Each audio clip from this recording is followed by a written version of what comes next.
9월을 외롭지 않게 해준 흑백 요리사가 끝나고 우승은 나폴리 마피아, 주인공은 에드워드 리라는 말이 퍼지고 있죠. 그만큼 실력 외에도 인성부터 서사까지 시청자들에게 영감을 주었기 때문인데요. 물고기. 그리고 문득 어떤 인생을 살아왔길래 최현석과 동갑인 52세의 나이에 이 정도 아우라를 뿜어내는 건지 궁금해졌습니다. 그래서 아직 한국에 알려지지 않은 에드워드의 과거부터 현재까지 디테일하게 알아봤는데 흑백 요리사에서 보여준 모습이 컨셉이 아니었고 실제로 보여준 것보다 훨씬 더 대단한 사람이었습니다. 그럼 바로 오늘 이 짧은 영상에서 다 소개해드릴 텐데 일단 그에 앞서 미국으로 돌아간 이균 선생이 흑백 요리사 이후 처음으로 서신을 보내왔습니다. 일단 가장 말이 많았던 에드워드의 핸디캡에 대해 답을 했는데 미국에서 와서 주방도 없고 식재료도 구하기 어려웠다는 여론이었죠. 그런데 오히려 에드워드는 한국 시장에서 장보고 호텔에서 세미 주방을 만들어서 연습했다. 주방은 고급 장비들로 가득 찬 곳이 아니라 열정과 사랑 그리고 창의성이 있는 곳 그 어디든이다 라고 또 명언을 투척합니다. 이와 함께 한국 드라마를 보며 영감을 얻었다고 하는데 현대와 조선시대를 왔다갔다 하는 퓨전사극 로맨스 열려박씨 계약 결혼전이었죠. 어디에 있든 뭐가 되든 이균 선생님 취향이 의외로 소녀감성인데요. 아무튼 여기에 나폴리 마피아가 댓글까지 달았습니다. 실제로 프로그램 우승 이후 부정적인 여론에 졸지에 사과문까지 올렸었는데 에드워드 본인이 응원한다고 댓글을 단 상황이라 악플에 대해선 크게 신경쓰지 않아도 될 것 같습니다. 그리고 일단 다 떠나서 둘이 유퀴즈에 동반 출연해서 논란은 종식될 예정입니다. 한편 나폴리 마피아는 백종원의 유튜브에도 출연했었는데요. 무한요리 지옥에 참가했다면 했을 거라고 한 두부 요리 하나를 공개했는데 나폴리 마피아가 두부 요리를 했으면은 이걸 했다.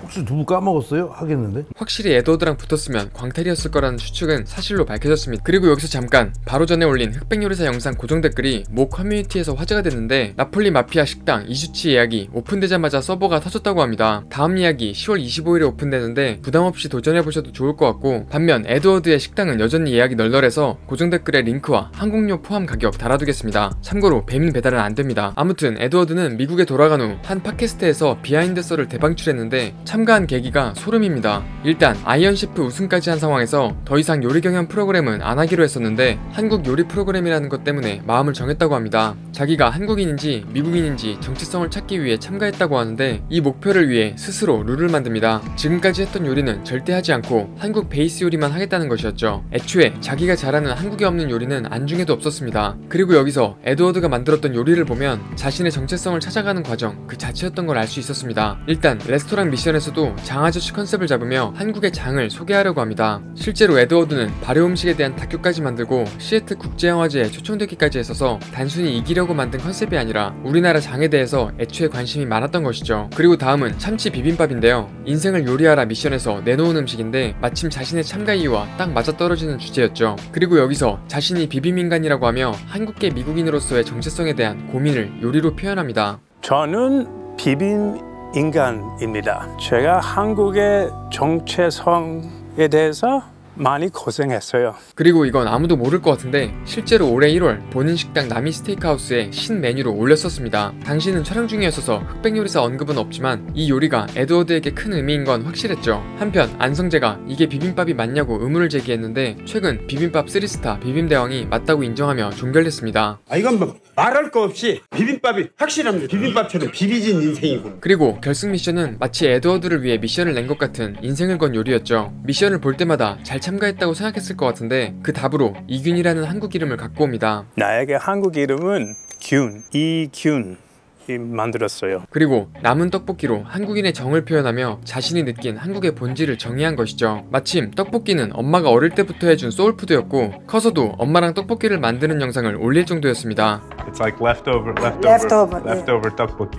비빔 인간으로 정체성에 대한 고민을 표현했다면 결승에선 그에 대한 답을 내린 건데 미국인으로서의 자신인 에드워드 리, 한국인으로서의 자신인 이균 모두 받아들이게 됩니다. 에드워드는 위스키, 이균은 막걸리 마셔요. 언뜻 보면 서로 모순되는 자아인 것 같지만 결국 둘 다 자기라는 것을 깨달은 것이죠. 마침 조선의 선조왕 이름도 이균이라 더 사연이 있어 보이긴 했는데 여기서 끝이 아닙니다. 흑백 요리사에서 찾은 답을 갖고 실제로 미국 워싱턴에 새로운 고급 한식당 시아를 오픈하는데 단순히 미국과 한국을 섞는 2세대 한식을 넘어 한식의 본질을 유지하되 새로운 감각을 더하는 3세대 한식을 선보이겠다고 하죠. 이처럼 에드워드는 우승보다도 더 값진 걸 얻고 간 셈이었습니다. 애초에 세계적인 요리 프로그램 아이언셰프 우승에 탑셰프 5위까지 했는데 정말 우승만이 목표였다면 자신의 필살기 요리로 학살했을 것 같습니다. 그런데 그런 물고기 생존 본능은 경쟁에서 살아남으려고 그런 거 아니냐 할 수도 있는데 실제로 팟캐스트에서 통역사가 시켰다고 하죠. And then the translator in my ear would go, You must pick seafood. 통역사가 거의 신의 한 수였는데 벌써 싸우는 다른 팀을 보고 놀라서 여자들을 피해간 게 아니었던 것입니다. 이처럼 처음부터 끝까지 자신과 싸운 에드워드 리였는데 그의 인생을 보면 어릴 때부터 돈보다 의미가 중요했고 한번 결심하면 과감하게 도전하는 성격이었던 것으로 보입니다. 일단 에드워드는 서울에서 태어나 뉴욕 브루클린으로 이민을 갔는데 아침엔 유대식, 점심엔 피자, 저녁엔 인디언식 등 다양한 음식을 짬뽕해서 먹었습니다. 그리고 이때 할머니가 미국 음식을 먹을 거면 알아서 해먹으라고 했고 이때 처음으로 자기가 음식을 해보고 성취감을 느꼈다고 하죠. 그리고 뉴욕 주립대 문학과에 입학하기 전까지 유랑 서커스단에서도 일했다고 하는데 아무튼 입학 후에 갑자기 요리에 관심을 갖게 되고 프랑스에 요리를 배우러 가게 됩니다. 그리고 돌아와서 뉴욕 시내에 자기 레스토랑을 차렸는데 그를 기다리고 있던 건 9.11 테러였습니다. 9/11 happened and our restaurant was downtown.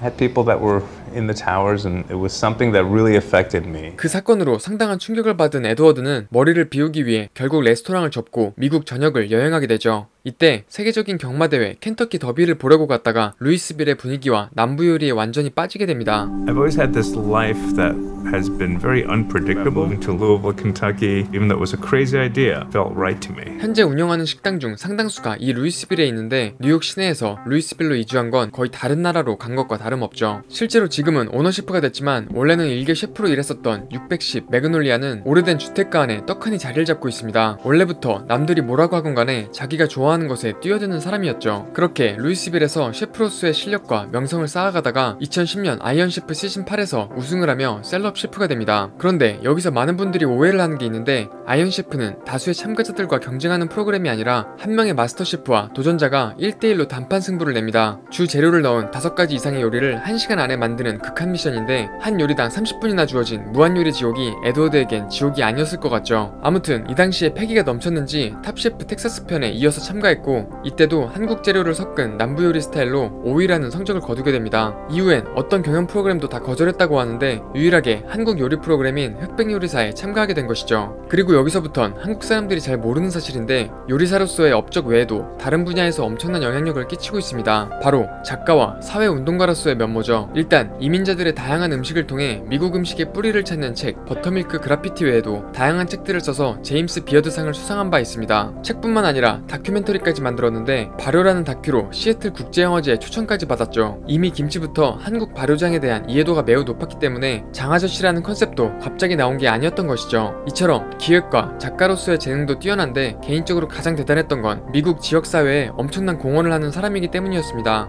일단 자기가 운영하던 레스토랑을 접고 코로나 시기에 무료로 음식을 나눠주는 시설로 재탄생시켰고 이뿐만 아니라 요리사를 꿈꾸지만 경제적으로 어려워 요리학교에 가지 못하는 젊은 사람들을 대상으로 무료 교습소를 운영하기까지 합니다. 그리고 2018년에는 결국 더 리 이니셔티브라는 단체를 설립하고 요식업계에 종사하는 유색인종과 여성들을 지원해오고 있습니다. 코로나 시기에 켄터키 지역 농부들과 식당 직원들을 도왔는데 총 모금한 금액이 500만 달러, 즉 60억이 넘는다고 하죠. 이 단체의 공동 설립자를 보면 린지 오브카직이란 여성인데요. 에드워드 식당에서 수석 매니저로 일하다가 육아를 위해 그만둔다고 하자 에드워드 본인이 나서서 여성 노동자들을 위한 리더십 프로그램을 만들자고 한 것이죠. 이런 에드워드가 팀전에서 여자들을 피했다고 보기는 어려울 것 같습니다. 물고기. 참고로 홈페이지에서 굿즈를 팔며 모금을 하고 있는데 미국에 살고 계신 분들은 기부하셔도 좋을 것 같아서 고정 댓글에 링크 달아두겠습니다. 한편 앞에 말한 시아라는 식당 또한 이 단체에서 진행하는 사업인데 비영리 식당으로 투자자들이 투자할 수 없게 만들었습니다. 그리고 미국 전역에 도입할 수 있는 지속가능한 식당 모델을 발굴하기 위해 딱 5년 동안만 운영하면서 인근 대학교와 협업해 데이터를 기록할 예정이라고 합니다.